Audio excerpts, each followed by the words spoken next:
Uranus. And let's see kung paano nga ba nila sosolusyonan ang problema na yan dahil magsisimula na ang Game 3 of Team Falcons kontra Onyx Philippines. This is do or die para sa Team Falcons. Kapag hindi sila nanalo dito sa third game na ito, ay eliminated na sila for playoffs contention. Let's welcome to the Land of Dawn. At mukhang rekta na nga tayo dito sa ating laban. Nandun pa rin yung pattern actually ng Onyx PH, lalong-lalo na sa pag-secure nila dito ng isang Angela. Pero medyo kulang sila sa magic damage. Ang ganda nung ginawang ikot ni, ni Ogwen. Rekta siya sa harap ng tore ni Super Prince para makuha niya kagad yung bonus gold and XP. Ganun din naman yung ginawa ni Brusco, pumunta sa baba para makakuha ng extra golden XP. Pero look at this, level 2 na yung Kaja. And so far, no, mukhang trio delubyo muna para dito sa tatlo. Big rotation mula dito kay Brusco pero mukhang wala namang maiinda si Flat Daisy. Yeah. This is a Uranus lane na honestly speaking, ito yung the great neutralizer sa lahat ng mga matchup ng XP lane. Parang gets ng Falcons yung ikot ni Brusco kasi pinasclear nila, men. Pinasclear nila. Oy, flop. Nararamdaman pero okay lang yan sa kanya. Babalik at babalik naman yung buhay niya lalong-lalo na may minions pa. Yeah, interesting itong ginawa ng Falcons. Pinasclear nila yung mid para hindi abutan ni Brusco yung wave sa harap ni Super Prince. So wala siya nakuhang extra golden XP. Kaya mas mataas yung golden XP ni Ogwen. Level 3 na ngayon yung Kaja. And malaking threat to kasi kapag nag-level 4 to sa Pagong, baka libre yung Pagong para sa Team Falcons. Oo, parang if you see a level 4 Kaja, hindi lang respetuhin mo na lang eh. Ayaw mong ma-burst, especially kapag may hawak pang bangka si Kyle Casey. Libreng stun, libreng damage. Ang dami talagang risk kapag nauna yung divine judgment dito ng isang Kaja. Yeah, he might hit 4. Dito sa XP, XP wave ni Ogwen.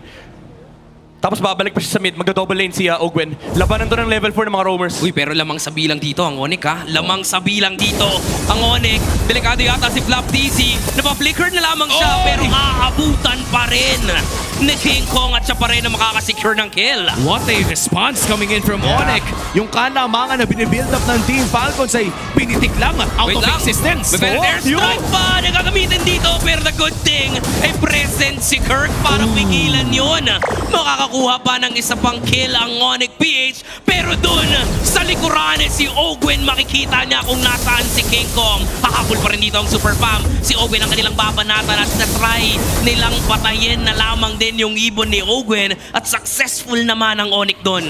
Grabe, super family rotations. Gets nila yung ginagawa ng Team Falcons. Alam nila magpapa-level 4 yung Kaja. So bumaba kagad sila sa XP lane. Although maganda yung counterpunch ng Team Falcons na patay pa rin naman si King Kong.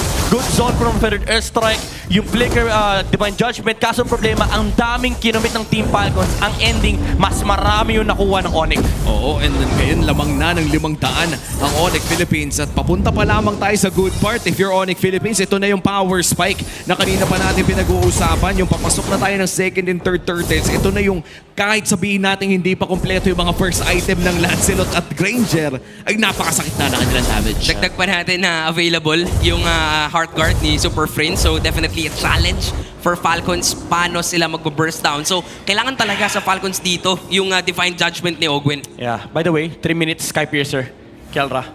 So this is again similar to what happened ng previous series natin. They understand na medyo nasa timer yung kanilang lineup. They don't want to play the scaling game against these heroes, yung YSS, Uranus, Pain, even yung Farsa, tas Kaja late game pa. As much as possible, if you're Onyx Philippines, you want to end this before the 15-minute mark. Oo, and saktong-sakto no, yung mga heroes naman na meron sila ay pwedeng-pwedeng puksain ang Team Falcons ng maaga. And that's the final slash not landing para sa side ni Kirk. Mukhang tatahimik muna ang Land of Dawn at hawak pa rin naman ng Onyx Philippines ang katamtaman na gold lead. Kalmado lang muna, no? Naghahanap din sila dito. Actually, maingat pa rin ang Onyx. Lalong-lalo na hindi kasi nila alam kung nasaan si Ogwen. So, maingat sila dito. Lalong-lalo na, they don't want to waste the Heart Guard ni Super Prince kasi magkakaroon ng turtle. Oo, tsaka parang sagutan lang eh. Pag may nahanap si Ogwen, tsaka din lang siguro ibabato yung Heart Guard. Oo. For Onyx, hindi naman ito yung gusto nila pero kailangan nilang maghintay sa turtle kasi kailangan na sama-sama yung limang members nila Pero ano na, nagra-ramp up na ng pressure tong Team Falcons. Remember, this is still a YSS lineup. May tendency na magkaroon ng death ball tempo itong Team Falcons. If they do win the second turtle, baka yun na yung maging signals para sa Team Falcons. Oh, and so far, no, yung first turtle, naging delubyo ito para sa Team Falcons. Ano kaya magiging adjustments dito ng Team Falcons as we approach the second turtle? Maganda ang pwesto sa may LBM, pero si Brusco sa likod. Nakita ni Kirk, kaso lang walang tinamaan yung kanyang final slash. At sabay rekta dito sa turtle. Samantalang si Flap TC na rin ka-counterplay. Bababara niya lamang dito ang Super Fam. Sisimulan ng Falcons Brusco. ang turtle dito. Delikado si Brusco, hinatak pa nga. Sabay pasok ni Kirk, napaflicker na lamang siya palayo para lamang hindi mamatay. Pero nandito si King Kong, sinaniban Reset. na siya ni Super Prince. Na-reset at na-flicker in si Super Marco. Nakukuha ni Kyle TZ yung pagong at mukhang iisa-isahin na ng Falcons dito ang Super Fam. Kaya si Kelra, lalayo na lamang din siya pero namatay din pala si Super Marco doon. And I can't believe na sasabihin ko ang sentence na to, but a sacrificial play from the bulletproof Super Marco. Yeah, siya na yung tumangke nung bala para sa Team Falcons. Nakuha naman ni Kyle TZ yung pagong. King Kong, nakikipaglaro dito kay YSS. May hard card naman Oo kasi. nga, napigilan din siya actually ni Kyle TZ, pero alam din ni Kyle na hindi basta-basta pwedeng sumugal dito. Kasi Owen, available yung Divine Judgment niya pero pwedeng mag-counterplay si Brusco. So, nagiging maingat pa rin ang dalawang teams natin. And looking at our BPI goal difference, makikita naman natin na katamtaman ang gold league na hawak talaga ng Team Falcons pero nasa tamang kamay naman ang pera. Kyle TZ, currently 2-0 sa larong ito. Siya yung magiging heavy hitter talaga dito. And ang importante for Super Marco is kompleto na yung Holy Crystal. And pwede nilang magamit to, pwede na nilang sabayan yung mid-game tempo ng Onyx. Oh, Marco! Si Super Marco, yung na-final slash at numbers ng Onyx PH. May sagot lang din naman ang Feather Airstrike dito si Few. Pero hindi enough yung damage output nila. Sabay dasal lang ni Brusco dito sa gitna. Lalamang doon ng Onyx. Grabe, siya na talaga yung nagiging sacrifice. And hindi, this time around, hindi intentional. Kasi may set na naman mula sa Onyx, yung final slash muli kay Kirk. And for Team Falcons, even though nagkaka-farm dito yung YSS, kumukunat yung Uranus, you still have to worry about the damage getting higher on the side of Onyx Philippines. Oo, yun na Oh naman! my goodness! Grabe, tas diretri pa! Buti na lang may flicker si Few, kaya buhay pa rin naman siya sa ngayon. Pero nakakatakot yung tapang ng Onyx PH. Tsaka yung mga angulo ni Kirk, ang bilis niyang nahanap, ang bilis din niyang ine-execute. Parang may go signal ata si Kirk dito na pag may nahanap ka at may tao sa likod mo, sige Kirk, ibato mo lang yan at saktong-sakto may flicker si Kirk dito ayun, sa tingnan mo. upcoming turtle fight na ito. Labanan dito sa Turtle. Nakita ni Flap si King Kong, pero kayang-kayang tumahin yan. May nahatak si Owen dito, sabay labas ng mga pating ni Super Marco. Retrihan ang labanan. Kirk with a flicker pero hindi enough yun para pigilan si Kyle TZ na ma-secure yung Turtle. Ngayon lalaban at maghahabol pa rin ng Falcons pero lalayo na ang Super Fam. Si Flap TZ naman dito ay bumababad lang kasi alam niyang wala namang papatay sa kanya. Oo, mukhang tuloy yung pag-push para dito sa side ng Team Falcons. Si Kirk ay nandun sa may bandang gilid. Nice 3-man stun. Tapos may Angela pang nakapatong. Nakahanap dito ng ipon. Pero mukhang makakalipat na si Few. Delikado ngayon si Kirk.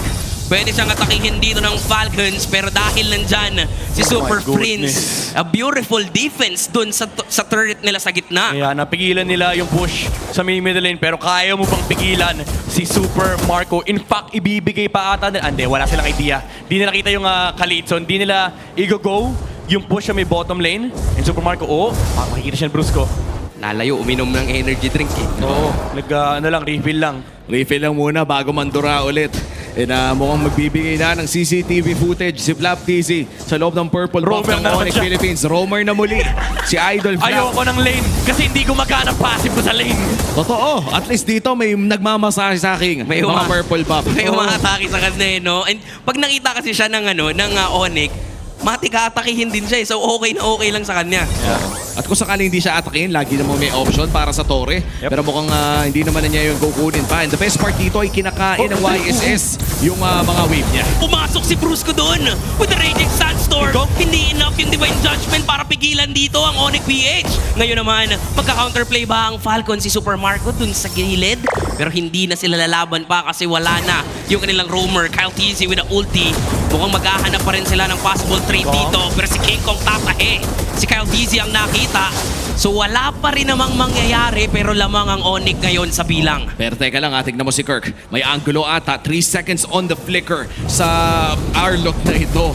At magbaback off naman ang Team Falcons, now holding a 2.6k gold lead for this Lord take as well. Pinakaunang Lord ng ating laro. At may maliit na kalamangan ang Team Falcons. Yeah, now this time around, this Lord fight is gonna be a battle of who jumps first.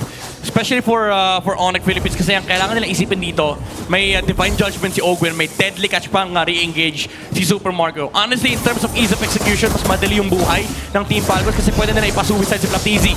Oh, yeah.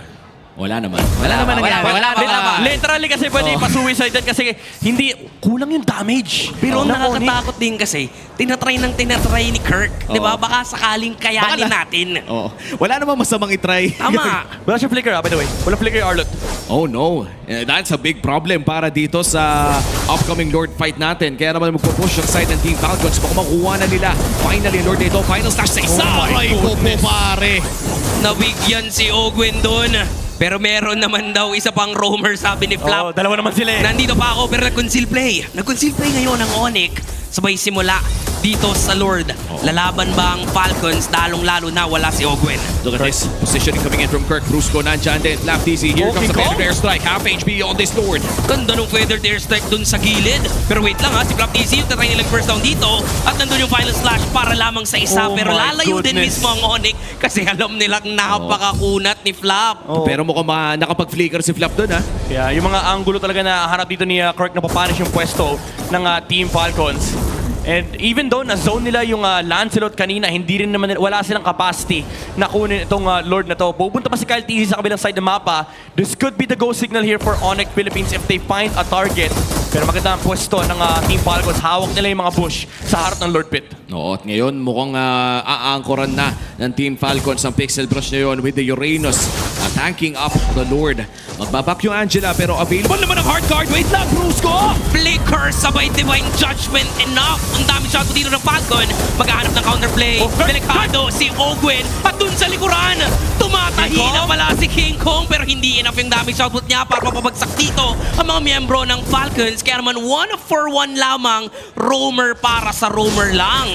Grabe, battle for roamers, battle for positioning, pero nauna yung Team Falcons. As we've said earlier, inunahan na nila si Brusco. Even though na-punish yung Kirk yung pwesto ng Kaja, and nakakuha naman ng stock dito si Kelra, hindi makukuha ni Kirk yung Lord.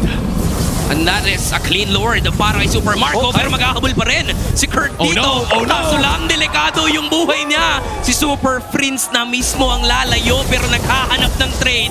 Si King Kong sa gitna. Hindi enough yung damage output niya para mapabagsak si Super Marco. And now for Falcons, okay na okay yun dahil meron silang Lord. 200 damage more. Ibang storya dapat yung Lord push na ito. Pero sa kaunting natira sa buhay ni Super Marco, yung kaunting tsansa ng Team Falcons na mabuhay matapos ng match na ito ay patuloy na tumutuloy at dumadaloy sa Team Falcons. Rekta ang kanilang pag-push. 5 ang ipapadala. 4 ang dedepensa para sa Onyx Philippines. Pumasok si Brusco at napapatay nila si Super Marco. So mapipigilan nila ngayon ang Falcons. A beautiful setup and a sacrifice mula dito kay Brusco. Yeah, ganda nung binanggit mo na yung sacrifice. Even though na-force yung deadly catch na patay si Brusco, at the end of the day, it's just a roamer and it halts the push from Team Falcons. Pero ang question dito for Onyx Philippines is hanggang saan nila kaya i-delay itong Team Falcons. Next time mag-i-spawn yung Bane. Walang flicker yung Khalid and may bagong set na naman ng pag-push mula sa Team Falcons. At itutuloy pa nga nila ang Lord push dito sa may bandang itaas. Makakadepensa naman sa mid lane pero ibabato na yung bangka. Feathered airstrike tatama sa isa at mukhang makakapagtakas naman dito si Flaptizi. Hard guard ang nagamit na. Successful defense para dito sa Onyx Philippines. No casualties ang mangyayari. Si Flap po, hindi nyo ako kayang patayin. Tinesting nyo na kanina, testingin nyo ulit. At mukhang hindi na nila ite-testing pa, pare. At this Ayaw na! Sayang eh! Alam na nila na masasayang lamang. Maliban na lang kung 5-man burst down ang ating makikita. Ayun o, sabi ni Flap, Kirk, may vengeance ka, di ba? Try mo nga, try mo nga. Pero wala eh, kasi ang gagawin na lamang ni Flap, magpa-atake dun sa tore. Yep. Oo, at hindi lamang wala lang yun dahil nagbibigay din siya ng vision para sa side ng Team Falcons now Yeah. holding a 4.7k gold lead against Onyx Philippines in this upcoming second Lord. Pangalawang Lord pa lang ng larong ito at hindi pa naman ito yung evolved Lord. And honestly speaking, wala namang lane advantage ang Team Falcons dito dahil naprotektahan ng Onyx Philippines sa kanilang inhibitor turrets. Yeah. Well, now technically meron because of this Uranus. Hindi nila kailangan intindihin yung Lord Lane. So lahat sila pwede maging Moskov cosplay. Pwede sila magpunta sa opposite side ng mapa, simulan yung slow push. Lalo pat kahit tumagal, itong Lord Dance na to, yung expanding rivers ay magsistay hanggat hindi pa namamatay yung Lord. So malaking problema yung presensya ni Flap TZ rito kasi isa siyang naglalakad na checkpoint. Oo. At yung checkpoint na yun ay hindi mo pa pwedeng galawin. Literal kapag ginalaw mo, lugi ka pa. Oo. Maliban na lang kung bubuhusan mo ng 5. And ibig sabihin nun ay para bang lahat ng resources mo ay napunta din lang sa maling target. Oo, tsaka hindi totally worth it eh. Kasi merong Lord, so kapag ni-all in nila kay Flap, lugi talaga. Dito ang Onyx, naghahanap na si Brusco. Hinatak na nila si Brusco. Pina-first down nila pero may flicker. Sabay dasal ngayon si Brusco para lamang mag-heal si Flap TZ. Napitin rin siya gumamit agad ng flicker pero ito try. Parin siya may first down dito. And Kelra will get that kill. At ito na yung counterplay na gagawin ng Onyx. Pero nakatago sa damo si Super Marco. Nakita na si King Kong. Tatry nilang i-first down pero mabibigilan pa rin ng Super Fam. Itong si Bulletproof Super Marco. Dalawa na lamang natitira sa Falcons ngayon. Pero mukhang makakadepensa pa naman ang tanong ay i-contest pa ito ng Team Falcons. Makapaparin ni Kendra si Ogwen. Pero mukhang hindi na makakakontest pa ang Team Falcons. That's going to be the Lord secured for Onyx Philippines. The final slash mula kay Kirk. Nahuli niya si Kyle TZ. Nahuli nila yung YSS, the big target on the side of Team Falcons. And Kelra as well, yung positioning niya, kumaliwa siya ng konti para walang kayang umabot sa Team Falcons. And ang daming balang lumabas mula doon sa Granger. And because of these amazing positioning, even though na-punish nila si Brusco nung hinatak siya niya Ogwen, hindi naging sapat yun, napatumba pa nila si Flap TZ, and again, nasungkit pa yung YSS. And now with this Lord marching down mid lane, kailangan protektahan ng Team Falcons sa kanilang base. Isang tore na ang babagsak sa may bandang ibaba. At mukhang makikita na rin ni Brusco na napakadaming nagkukumpol na Team Falcons doon sa may purple side. At patuloy lamang ang pagpupush for Onyx Philippines. Hindi pwedeng magpatalo dito ang Team Falcons. Tournament life ang nakasalalay dito. Ganda nung ginagawa nilang tinatry nilang i-burst down si Brusco. Pero ngayon, may conceal play na naman mula kay Brusco. Dagdag pa natin na may immortality siya. So as of now, hindi na yata si Brusco yung tamang target dito. Hindi na siya kayang i-burst down ng Falcons. Men, kanina pag ginagawa ni Marco, ni Kirk yun imamarkahan niya yung mga minion wave. Sumisilip eh, no? Oo, tapos Vengeance, since may movement speed extra kasi yun, na buff, may maaabot siya, may masusungkit siya, pero alam na ng Falcons yan, tinitignan na nila ata yung mga minion waves pre, kung may marka. Kapag may marka, bawal lapitan. Okay, hindi na kakailangan ng minions doon. Pero si Kirk ang nahatak dito. May mortality na magpa-pop at hindi na nga siya makakatakas pa. Minaximize ng Falcons yung opportunity na yun at magkakabul pa sila. Naghahanap ngayon ang members ng Falcons pero lalayo lamang din ang Onyx. Men, Grabe yung pagdistansya, men. Tama ka, Womi. Yung social distancing, buhay pa rin for Team Falcons. hindi na kasi pwede. Lumapit pa. Imagine niyo kung may nakadikit kay Flapton. That would have been a very different story. Yeah. At dahil nga sinubukan mang bigla ni Kirk, mukhang medyo nabigla ang Onyx Philippines. Mukhang magpupush na naman ang Team Falcons dito sa may bundang itaas. At ipapato na rin ang feathered airstrike. Kendra! Napilitan siya doon mag-Winter Crown kasi merong mga pating. Pero nandito naman si King Kong. Tatry niyang tumahi. Kaso lang hindi na rin lalapit pa ang Falcons. Pero tatry ng tahiin dito paunti-unti at lumalaban pa rin ang Onyx. Oh my goodness, grabe tong Team Falcons, men. Sobrang aggressive nila. Pero nata-download na nila yung mga moves ng Onyx Philippines. Na-install na nila si Kirk, men. Yung distansya nila kay Kirk, nakikita nila yung mga angulo. Nandun yung dodge, nandun yung spacing, yung positioning. But also, the aggression na kapag pwede nilang i-push yung advantage, i-push talaga nila yung advantage. Pero ito, big item pickup para dito kay Kirk, pati na rin kay Brusco. Nakabili na sila ng Twilight Armor 19 minutes in. Napakalaking reduction yan sa damage na pwedeng ibato, burst damage Yes. to be exact, na pwedeng ibato ng Team Falcons. Kaya naman hindi na talaga sila yung parang correct target talaga, maliban na lang kung Brusco, pull down Brusco! yung Twilight Armor. Nagpapakita lang, pero Uy, nakita nila yung Wises! nakita nila, wiring maghabol. Pero nag-conceal na lamang din si Ogwen dito para safe ang Falcons, lalong-lalo na merong Lord. Oo, itong Lord na ito ay Evolved Lord na. Napaka-importante ng Lord na to para sa parehas na kupunan dahil pwedeng ito magpapapanalo sa kanila at hindi na ata pa makakakontest dito ang side ng Onyx, pero ibang kanilang ideya. King Kong nasa magandang angulo na, pati na rin si Kirk na may hawak na flicker at i-reset ng Team Falcons yung Lord. Honestly, if hindi expanding rivers to, baka binners ng Falcons yung Lord. Pero nung nakita ni Flap, yung Lancelot na naglalakad, nandun yung call to reset kasi aabot at aabot si King Kong no matter what happens. This time around, again, another form of Lord Dance mula sa Team Falcons. Oh, Lancelot, tumawid. Umamba dito ang Onyx. Pero ganda ng pwesto ni Few and Super Marco. I-reset na naman ang Lord. Oo, alam nila may maliit silang kalamangan sa may bantang itaas. Yung Angela anytime ay pwedeng mag-heart guard. Pero here you go, Brusco, half HP. Magdadasal lamang para makuha ang HP pabalik. hinawakan! Ayan na, ibaburst na nila. Hinawakan na ng Onyx PH dito ang Lord. Labanan na lamang ko ng Retribution. Nandun yung Deadly Catch.